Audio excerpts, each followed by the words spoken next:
They called me a disgrace long before the nation learned my name.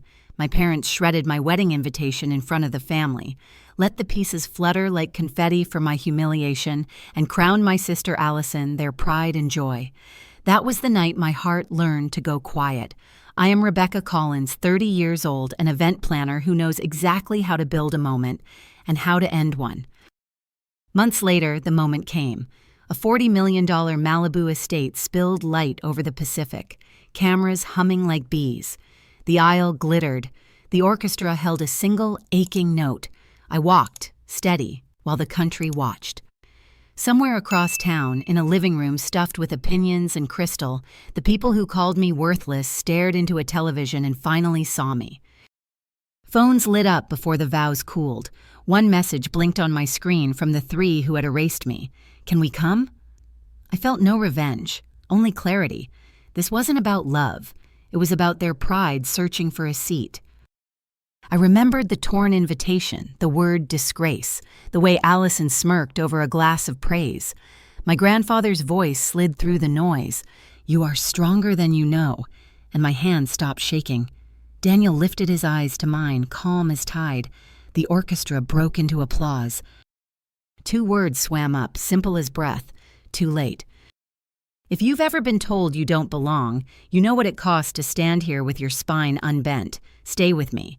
And if my story finds you, show a little love to Family Power Stories. Like, comment, subscribe, so more of us can find the door out. I didn't hit send. Not yet. I let the screen glow in my palm while the wind lifted the veil and the ocean threw diamonds at the cliff. Behind the gates, engines idled. Somewhere, a camera turned. I raised my eyes to the terrace, to the guests rising, to the future stepping into frame, and waited for the next sound. A knock none of them would forget. Because this is not a story about cruelty winning. It's about me learning that silence can be a blade, that dignity can be louder than shouting, and that a door once slammed can become a wall of glass. On the other side, their shadows gathered, and the spotlight swung toward it, finally for good. The glow of the phone still lit my hand, but what burned brighter was memory. The night it all began. Before the mansion and the cameras, before Daniel's calm hand steadying mine, there was a dinner table where I was stripped bare in front of people who should have been my shelter. I can still see the polished wood, the chandelier dripping light, the faces leaning forward in hungry silence. I had walked in clutching the envelope like it was made of glass. It wasn't just paper. It was a plea, sealed with hope so fragile it already trembled between my fingers. "Mom, Dad." My voice cracked, but I forced a smile, placing the invitation on the table. "I'd like to invite you to my wedding." For a heartbeat, I believed my father might reach with care. Instead, he ripped the envelope once, then again, tearing until it snowed over the table. I froze, my throat collapsing around every word I wanted to scream. The room gasped, not in my defense, but like an audience at a cruel play. "A disgrace," my mother said, eyes cold, lips curling. "You marrying him is nothing but shame for this family." In the corner, Allison smirked. Her diamonds caught the light, mocking me with every glint. A cousin laughed into his glass. "And I?" I gathered the scraps in trembling hands like a child trying to collect the ashes of her own worth. I remember walking out. The air outside was cooler than the fire in my face. I waited, praying someone would call after me. "Rebecca, wait." But the only sound was laughter resuming behind the door. That humiliation didn't stay in the dining room. It clung to me, followed me into every space. When Allison's birthday came a week later, the photos flooded social media. Strings of lights, champagne towers, gowns glittering like a royal ball. My parents' captions cut sharper than the act of tearing my invitation. "Our pride and joy. The daughter who makes us proud every single day." I scrolled until my eyes blurred. I wasn't even told about the party. Not a call, not a text. My sister wrapped in designer fabric, gifts stacked like monuments to her perfection. And me? My last birthday was marked by a single text from my mother. "Hope it's a good one." The contrast was cruel. It wasn't about the party. It was the message. Allison mattered. I did not. And then came the dinner where Daniel, my anchor, was the target. My father leaned back, smirk heavy. "Rebecca insists on marrying this man," he sneered. "A man with no future, no ambition, a freeloader." Laughter rippled. My mother added, "It's pathetic. He's drowning in debt, can't keep a job." Daniel sat tall, jaw clenched, silent. He didn't rise to their bait. His strength was in not proving himself to people who had already decided to despise him. I pressed his hand under the table, a silent message of solidarity. But humiliation has a way of leaking out. Soon whispers spread, neighbors at the grocery store giving pitying glances, a woman at church saying with fake sympathy, "I heard Daniel's struggling to hold down a job, poor thing." Even distant relatives posted about the importance of marrying well. And then the deepest cut, Claire, my closest friend, the one I had trusted with every secret, called me. Her voice was colder than I'd ever known. "Rebecca, I can't support this. Your parents are right. Marrying him makes you look like you're dragging yourself down. It's embarrassing for everyone." I asked softly, "Did you ever really know me?" Her silence was answer enough. Within days, I learned she had spoken with Allison, passing along my guest list, my dress fittings, the tentative date I had whispered in trust, my secrets, weaponized. Each betrayal layered on the last until the weight threatened to crush me. My parents discarded me. My sister flaunted her throne. My friends turned traitors. I felt like a ghost drifting through my own life, erased from the album, invisible except when mocked. Nights blurred. I cried into Daniel's arms, my tears dampening his shirt while he whispered, "They show you who they are. Painful as it is, maybe it's better now." Still, I clung to fragments of love that had survived. My grandfather's voice, "You are stronger than you know. You deserve love that lifts you, not tears you down." His memory was a hand through time, reminding me that even when my parents spat on my existence, I had been seen by someone who mattered. But pain isn't passive. It grows teeth. It started with the fake invitations, cheap cards naming a dingy banquet hall instead of the Malibu estate Daniel had quietly secured. My relatives believed it, laughed at it. My parents spread it.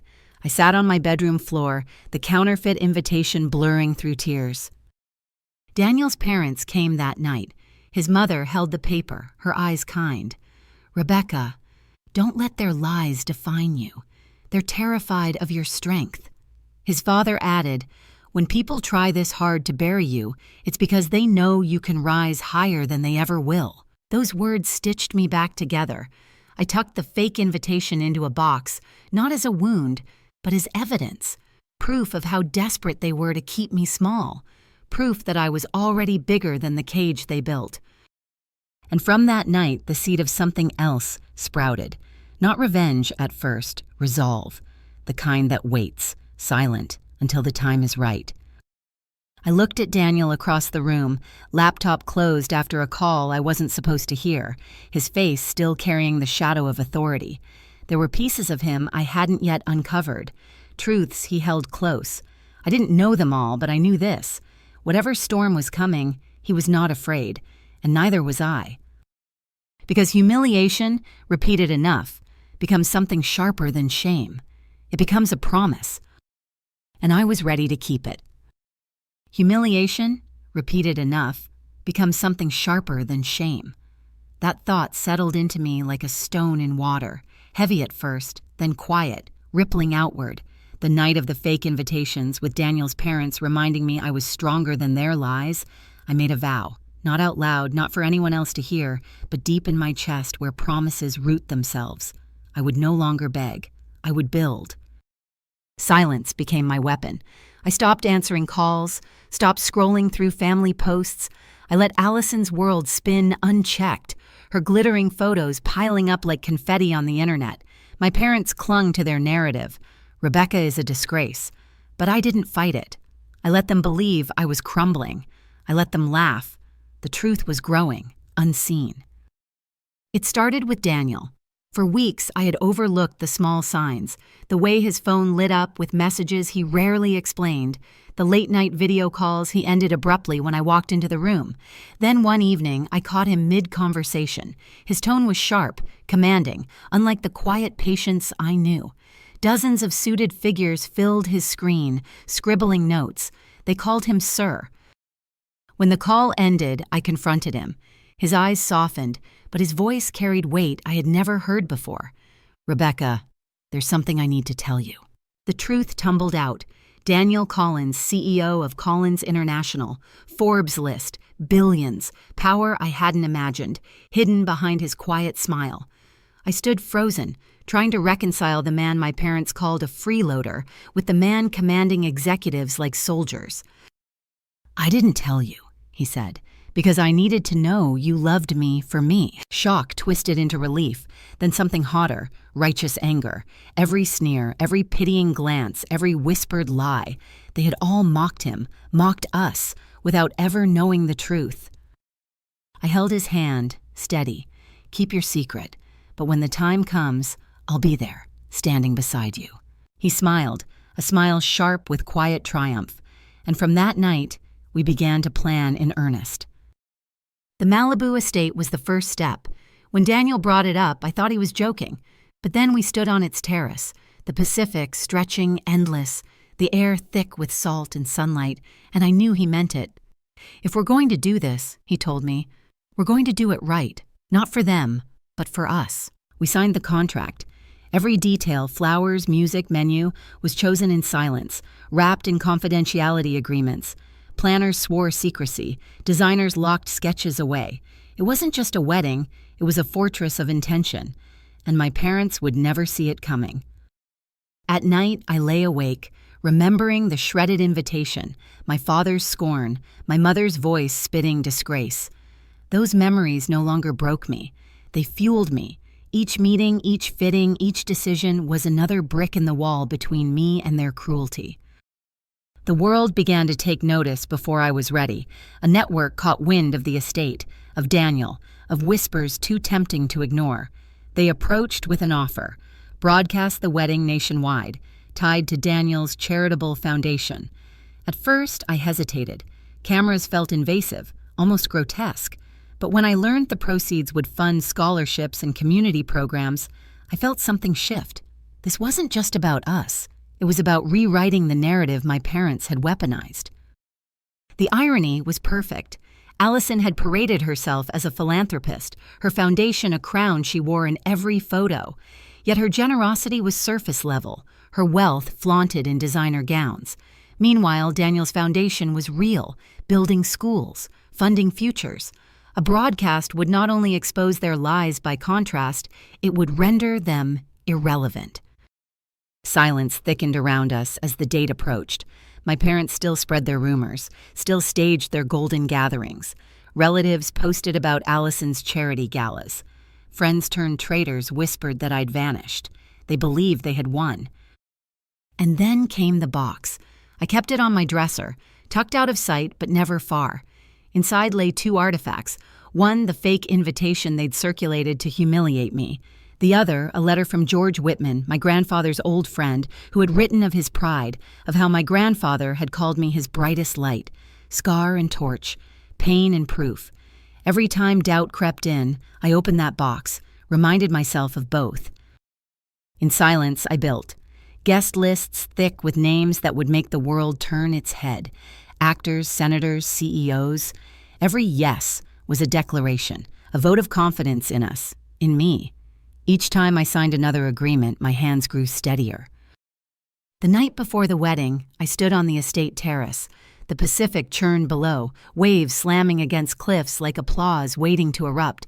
Daniel slipped his arm around me. "Tomorrow," he whispered.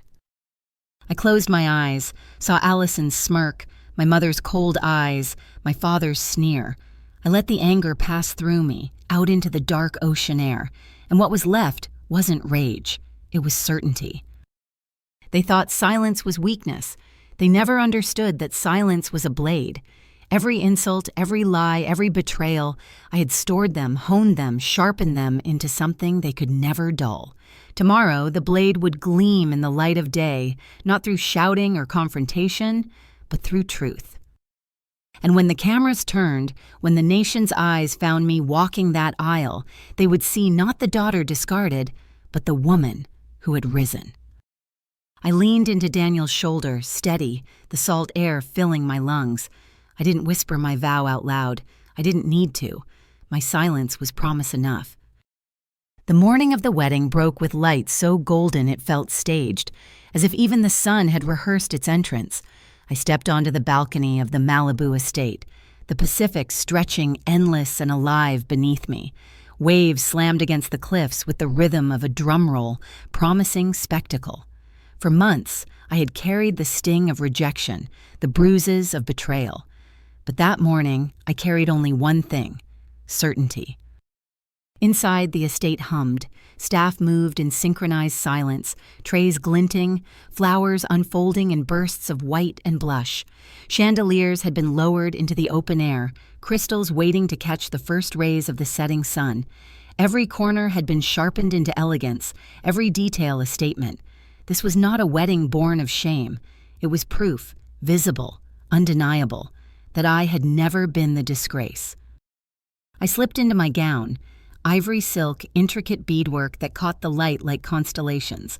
When the veil was placed, I looked in the mirror and did not see the daughter whose invitation was shredded like trash. I saw a woman stepping into her own brilliance, every insult burned away in the fire of survival. Guests began arriving, sleek cars gliding up the driveway, famous faces emerging into the California air. Cameras outside clicked like thunder, their flashes catching sequins, polished shoes, pearls. Senators shook hands with actors, CEOs laughed with philanthropists. Names I had once only read about now scribbled their signatures into my guest book. And somewhere else, in a quiet living room across town, my parents poured drinks as though their empire still held. Allison preened, draped in jewels, her smile sharpened to impress neighbors. Their television flickered in the background, sound muted, until a guest picked up the remote and turned the volume higher. "Tonight," the anchor's voice declared, "we bring you the wedding of Daniel Collins, CEO of Collins International, and Rebecca Collins, the woman who turned adversity into triumph." The room froze. The camera cut to me stepping onto the terrace. Gasps echoed even through the broadcast. My father's jaw tightened. My mother's hand trembled mid-pour, wine spilling onto the rug. Allison's smile cracked. The guests in their living room leaned forward, whispering questions. "Isn't that your daughter? She looks extraordinary." Back at the estate, the music swelled. The quartet lifted bows, the first notes trembling through the air. I walked down the aisle, every step a reclamation. Guests rose, their applause rolling like thunder. I caught fragments of whispers. "She looks like royalty. This is bigger than any gala." At the altar, Daniel waited, steady, proud, eyes fixed on mine. Behind him, the ocean hurled itself against the cliffs like applause that would not end. My heart raced, but not from fear, from power. We spoke our vows. His hand slipped the ring onto mine, and the world seemed to hold its breath. Then applause erupted, a roar mingling with the crash of waves, the cries of gulls overhead. For the first time in my life, the celebration was mine. The reception glowed. Tables set with crystal and silver sparkled beneath strings of lights. Laughter mingled with the clinking of glasses. Guests moved through the estate like they belonged in the pages of history, their admiration warm and undeniable. Reporters scribbled notes, cameras flashed, phones posted images that spread across platforms faster than champagne spilled. And then it happened. My phone buzzed. In my clutch, the screen lit with a message from the three who had disowned me. "Can we come?" I froze. The words pulsed in the pale glow, stark against the silk of my gown. Daniel glanced down, his mouth curving in a smile that was half warning, half amusement. "They can't stand being left outside," he murmured. "This isn't about you, Rebecca. It never was. It's about their pride." I remembered my father's sneer, my mother's cutting voice, Allison's smirk as I gathered the shredded invitation. I thought of the fake invitations, the rumors, the years of silence. And now, while cameras caught my every laugh, while millions watched live, they wanted entry. I slid the phone back into my clutch, unanswered. But the world has a way of uncovering desperation. Outside the estate, a black limousine pulled up. Cameras swiveled, reporters surged. Tinted windows lowered just enough to reveal my parents and Allison, dressed as if they belonged among the glittering crowd inside. My father's voice carried through the rolled-down glass. "We're family. We're here for our daughter." The guard shook his head, firm. "If you're not on the list, you're not allowed in, family or not." The cameras caught every word. Flashes strobed. Reporters shouted questions. My mother's smile faltered. Allison's jewels glared too brightly. My father's face reddened. Within minutes, footage hit social media. "Disowned daughter's family denied entry to billionaire wedding." Captions flooded in. "Imagine humiliating your own daughter, then trying to crash her wedding. Karma came dressed in security tonight." Inside, guests began whispering. Some showed each other the clips on their phones, sly smiles spreading. The humiliation I had once shouldered alone now belonged to them, magnified by 1,000 lenses. Later that night, Daniel showed me the footage. My parents' frantic whispers, Allison's frozen smile, the guard's steady refusal. I watched in silence. I didn't need to say anything. Their humiliation spoke louder than words. But humiliation has a way of cracking facades. Hours later, Allison posted a video, her voice shrill, eyes red. "Everyone thinks Rebecca is some kind of saint," she sneered. "She doesn't deserve him. I do. I should be the one marrying Daniel." Reporters replayed it endlessly. Comments flooded in. "This is embarrassing. She sounds like a teenager jealous of prom queen." Memes sprouted overnight. Allison's crown slipped, her pedestal crumbled, and she didn't even realize she was tearing it down herself. Inside the estate, a ripple of amusement moved through the crowd. Guests who had known Allison as the golden child now shook their heads, laughing, pitying me for having endured such a sister. For the first time, I didn't feel pity for myself. I felt release. Because the truth was spilling out without me lifting a finger. The world was finally seeing her as I always had, not a star, but a spoiled shadow, desperate to keep her throne. I raised my glass beneath the chandeliers, laughter and music swirling around me, and let silence carry my victory. Outside, their empire cracked. Inside, mine rose. And yet, I hadn't even spoken the 2 words that would finish what they started. Not yet. The phone was still in my clutch, the message glowing unanswered. "Can we come?" I had let it sit there for hours, ignored but burning like a coal in the dark. The longer I withheld, the heavier it became, not for me, but for them. I knew desperation had already taken root, pride was curdling into panic, and I hadn't yet given them the final blow. I waited. I danced beneath chandeliers, my laughter carried by the cameras, champagne fizzing on my tongue. Around me, guests whispered, their eyes darting to their phones as the footage of my parents' humiliation at the gates spread. I caught fragments. Imagine being shut out of your own daughter's wedding, and felt a quiet satisfaction pulse through me. But silence, though sharp, isn't always enough. Sometimes it needs 2 words to cut all the way through. I slipped away from the noise, found a quiet corner on the terrace where the ocean threw itself against the cliffs. The moon laid a silver path across the water, as though offering me a stage. My hand shook, not from doubt, but from the weight of finality. I opened the message thread, stared at their words, then I typed mine. Too late. 2 words, deliberate, final. I pressed send. The phone vibrated once, then again. More messages poured in. Calls lit up the screen. I didn't answer. Within an hour, screenshots began to surface online. Relatives leaked them, gossip blogs spread them, then news outlets picked them up. Bride responds to estranged family with 2 words, too late. The reaction was a storm. Comment sections flooded, not with pity for my parents, but with fury at them. They disowned her. And now they beg, one user wrote. Good for her, another said. 2 words have never carried so much dignity. What I hadn't expected was how quickly the phrase became a rallying cry. Strangers tweeted it, posted it, turned it into a hashtag. Too late trended nationwide. Women wrote about cutting ties with toxic families, about finding strength in silence. Men wrote about the daughters they swore never to discard. My private words had become a public anthem. Back inside the estate, I felt the shift. Guests glanced at me with new respect. Their whispers weren't pitying anymore. They were admiring. I didn't need their validation, but it hummed around me all the same, a reminder that the power had changed hands. And then came the unraveling of Allison's empire.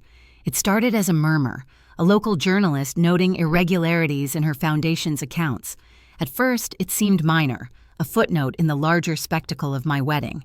But the story grew teeth. Within days, investigative reporters unearthed everything.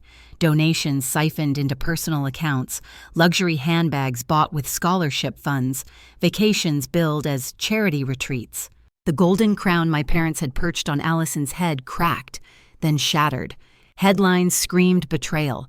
Donors demanded refunds. Community leaders condemned her.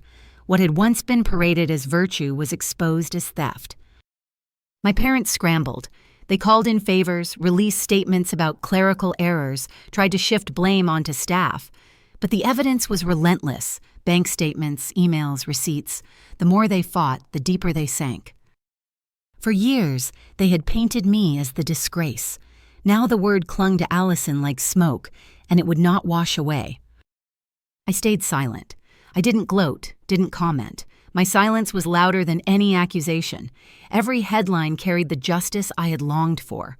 Every news segment was a confrontation without me lifting a finger. Daniel, though, understood the moment required more than silence. At the reception, after speeches and toasts, he rose from his seat. The room quieted instantly, as though sensing a turning point. He lifted his glass, his voice steady, strong. "For years," he said, "Rebecca has been underestimated, overlooked, silenced. Tonight, that ends. From this day forward, she will stand beside me not only as my wife, but as my equal partner in leading the Collins Global Foundation." Applause erupted, thunderous and unrelenting. Guests rose to their feet. Cameras flashed. The senator I'd only seen on television stood, clapping until his hands shook. An actress with millions of followers posted a photo of me captioned, "Strength looks like this. Grace looks like this. Congratulations, Rebecca." The coverage was relentless. Articles called me a symbol of resilience, of dignity. Analysts praised Daniel for declaring equality so openly. But the most striking shift was personal. For the first time, I was no longer seen through the shadow of Allison. My name stood on its own. And still, the reckoning deepened. One evening, amid the whirlwind of headlines and applause, a man approached me at the estate, older, with kind but sharp eyes. He introduced himself as Mr. Harris, my late grandfather's attorney. He carried a leather folder worn by years. "Your grandfather left something meant for you," he said, "but your parents hid it." Inside were documents, his will, his signature, my name written again and again, properties, company shares, the lake house I had loved as a child, all of it left to me, all of it stolen from me by parents who had dismissed me as unworthy. The confrontation I had craved for years had arrived, not with shouting, not in their dining room, but on legal paper that carried more weight than their scorn ever had. When news of the inheritance broke, it layered onto Allison's scandal like fuel on fire. Reporters framed it bluntly. Parents who shamed daughter hid her inheritance. Outrage spread. Friends of my grandfather condemned them. Even relatives who had once sided with my parents distanced themselves. Their empire of pride collapsed in days. The daughter they'd crowned was disgraced. The daughter they'd disowned was revealed as the rightful heir. And me? I didn't raise my voice. I didn't need to. Silence again was enough. Silence sharpened by 2 words: too late. Because confrontation doesn't always roar. Sometimes it's a whisper that catches fire, a truth revealed in timing so precise it feels divine. My parents wanted me erased. Instead, the world was now writing me into history, not as their disgrace, but as the woman who stood when they tried to bury her. The night ended on the terrace, Daniel's hand warm in mine, the ocean raging below. I breathed deep, calm at last. The confrontation wasn't about rage anymore. It was about truth. And truth had already done the work for me. The terrace was quiet except for the hiss of the ocean and the low hum of conversation spilling from the ballroom. My phone still vibrated occasionally with numbers I recognized but had no intention of answering. Their voices no longer carried weight. The reckoning had already come, and it hadn't required a single scream from me. In the weeks that followed, the fallout unfolded like a slow storm. Headlines didn't fade, they multiplied. Allison's charitable empire was exposed for what it was, a hollow shell built on stolen donations. Photos of her once-envied parties were reprinted beside bank records and damning testimony. My parents tried to defend her, but their denials only made the collapse sharper. The community that once praised them now shook their heads in disgust. I didn't need to confront them in person. The truth was doing that for me. Every article was a mirror they couldn't avoid, every whisper a reminder of how far they had fallen. The silence around their house, once a hub of gatherings, was its own verdict. The people they had entertained with wine and pride no longer came knocking. Meanwhile, my life shifted. Daniel's announcement at the wedding had already redrawn the map of my future. I wasn't just his wife, I was his partner. The Collins Global Foundation became a space where my name carried weight, where my choices mattered. I sat at tables with leaders, not as a guest tolerated out of courtesy, but as someone with authority, with vision. But beyond power, there was something deeper: peace. Letters poured in from strangers who had watched the broadcast. Women wrote about leaving toxic families, about finding courage to set boundaries. Men wrote about daughters they vowed never to belittle. One line stayed with me. Your 2 words gave me the strength to say my own. I realized then that revenge hadn't been the true reward. It was justice, dignity, and the ability to live without begging for scraps of affection. My grandfather had told me once that I was stronger than I knew. Standing in the wreckage of the lies that had defined my family, I finally believed him. Not long after, I agreed to meet my parents and Allison at a cafe. Their faces were stiff, eyes darting as whispers swirled around us. Once I would have bent under that gaze, desperate to defend myself. Now I simply leaned forward, calm. You wrote me as a disgrace, I said, but the world knows the truth now, and the truth is I was never the one who failed. Their silence was louder than any argument. For once, I didn't leave in tears. I left lighter, the burden finally set down. As I walked out, the California sun spilled over the street, warm against my skin. Daniel waited by the car, steady as always. I slid into the seat, exhaling a breath I hadn't realized I was holding. It was over, not the past, but the need to prove myself within it. To anyone listening now who has been dismissed, called unworthy, erased by the people meant to protect you, hear this: your story is not over. Silence can be a blade. Dignity can be louder than shouting, and sometimes the sweetest revenge is simply standing tall in the life they swore you would never have. If my journey resonates with you, stay with us here at Family Power Stories. Like, comment, and subscribe, not just to support my voice, but to lift others who need to hear that their pain can become power, their rejection can become renewal. Because in the end, this isn't just my story, it's ours. A story about what happens when cruelty meets truth, when favoritism collapses under its own weight, when a daughter once discarded learns she was enough all along. And for those who once called me a disgrace, 2 words will follow them longer than any spotlight will follow me: too late.